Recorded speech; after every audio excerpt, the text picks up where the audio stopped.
Добрий ранок. My name is Oleh. I have lived my entire life in a small town in western Ukraine called Oleh, a cultural center of my nation. In Oleh, we have gorgeous mountain views all around us, several museums, the most talented bandura players in the world. The bandura is a type of instrument that looks a little like guitar, and even our own type of song called kolomika. Oleh hoika kolomika, lehoika lehoika, tavitoi kolomiki bolit holovoika. Oleh is the ideal place for you to live a happy life. There was nothing special about my life. I went to church every Sunday to develop a set of moral values.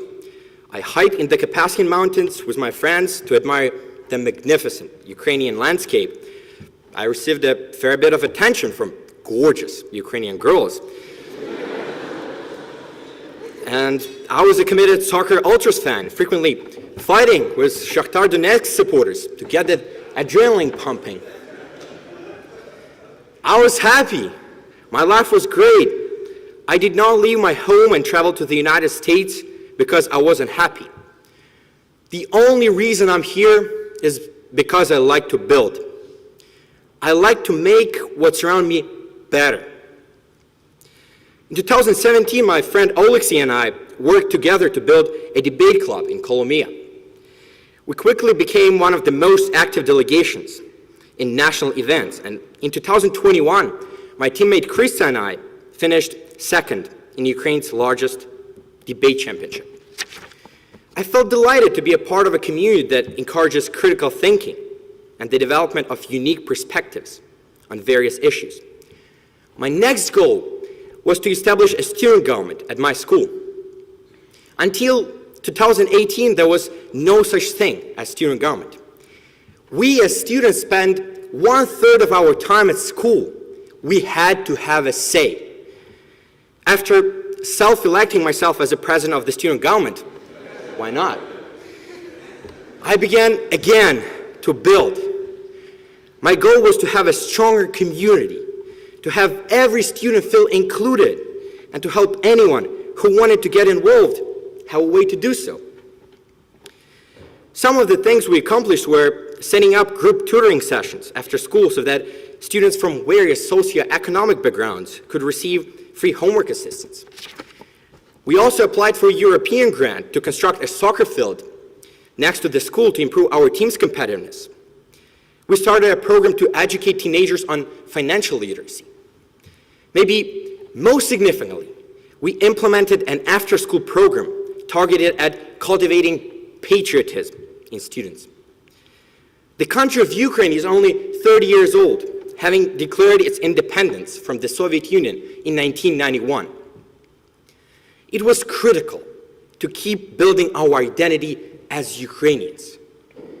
And we, the first generation born in a free country, free Ukraine, had to take the lead. I told you I like to build. I also like outcomes. I like to track the results of our efforts. With the tutoring help, the average GPA in my school improved by 6%. We received $40,000 from the Europeans, and our soccer team has won the regional championship 3 years in a row.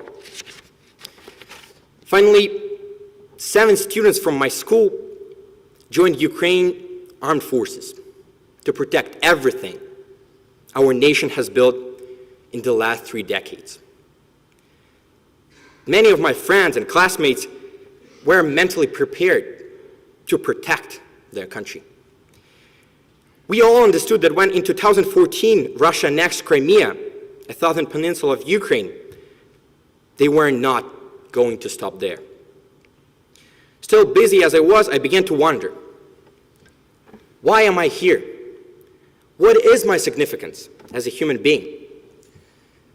To be honest with you, I haven't figured it out yet, but I know I want to be a well-rounded, educating person who is a loyal son of his motherland.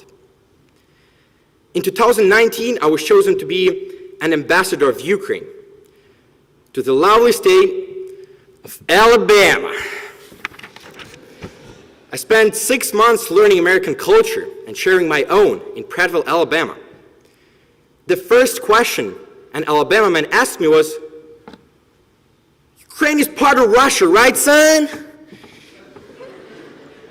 At that moment, I understood that I would have to spend a lot of time informing people about a country so unknown, so foreign, so different to them. Throughout the year, I gave a lot of presentations about Ukraine at the University of Alabama and several public schools. It's interesting now I'm finding that lots of students and teachers who heard me talk are reaching out to me with messages of support and gratitude for educating them. Most significantly, I found in Alabama that the United States is a land of opportunities. This may seem cliche to you guys, but you are quite fortunate to live here.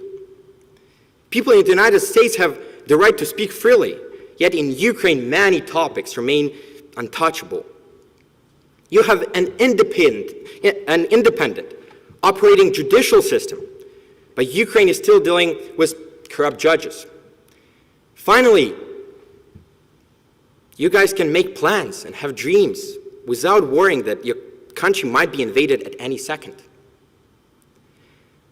I hope that the United States could be an example for Ukraine, that we can learn from you, from what you do well, and from your mistakes, Donald Trump. and we, my country, can keep growing, keep moving towards a true democracy. In Alabama, my host was a retired Pentagon general. In traveling to Washington, D.C., I met with U.S. senators and spoke with the Supreme Court justices. "You're a smart guy, kid," they all said. "Try to obtain education here. People like you are needed in your country."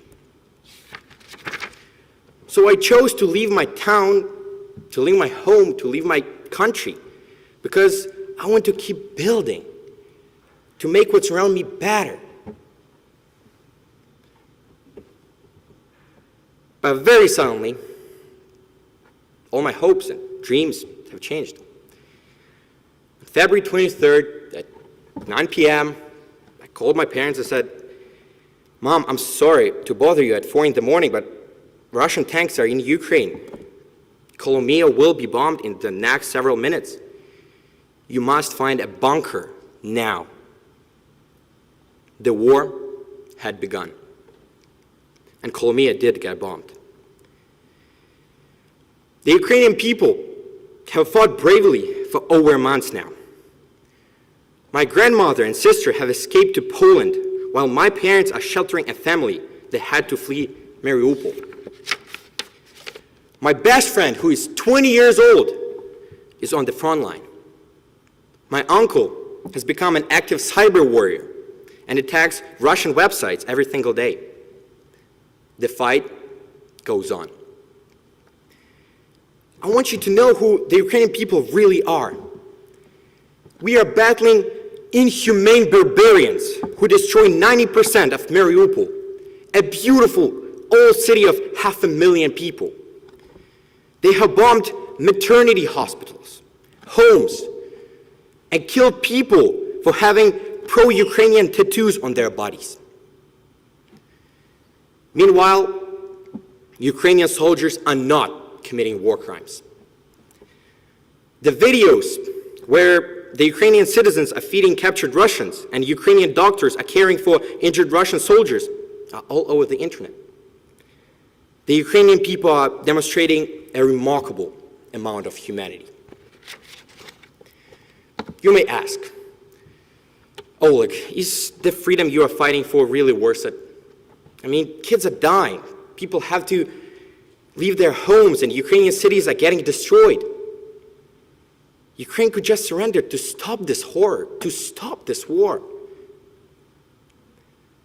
Ukraine will never surrender, because our freedom is the value we cherish the most. We spent the last 30 years trying to build a nation. We can't just walk away from that. I want to speak Ukrainian. I want to explore Ukrainian literature, to have the freedom to protest, I post political cartoons on my Instagram. I want to enjoy the beautiful center of Lviv, taste my granny's Ukrainian borscht, and listen to incredible stories of Ukrainian soldiers. I want to have a home to go back to.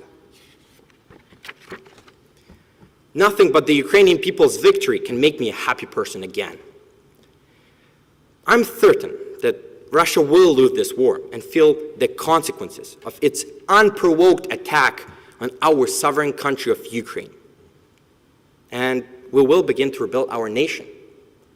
And I'll be there for my family, my friends, and my country. I don't have any words of guidance or moral lesson for you guys. I just have one simple request. Please build rather than destroy. As Adrian Clarkson once said, each of us is carving a stone, erecting a column, or cutting a piece of stained glass in the construction of something much bigger than ourselves. Thank you.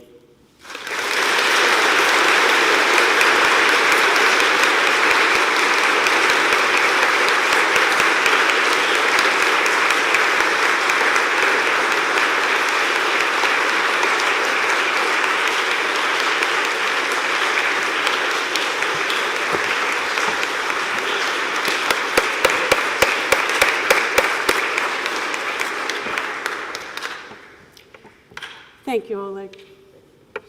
And thank you for singing for us. Let's all sing together now. Let's turn to page 4, sing the recessional, a Westminster traditional way to close out our chapel. And let's sing the words together because we can, and it makes us build a better community. Thank you.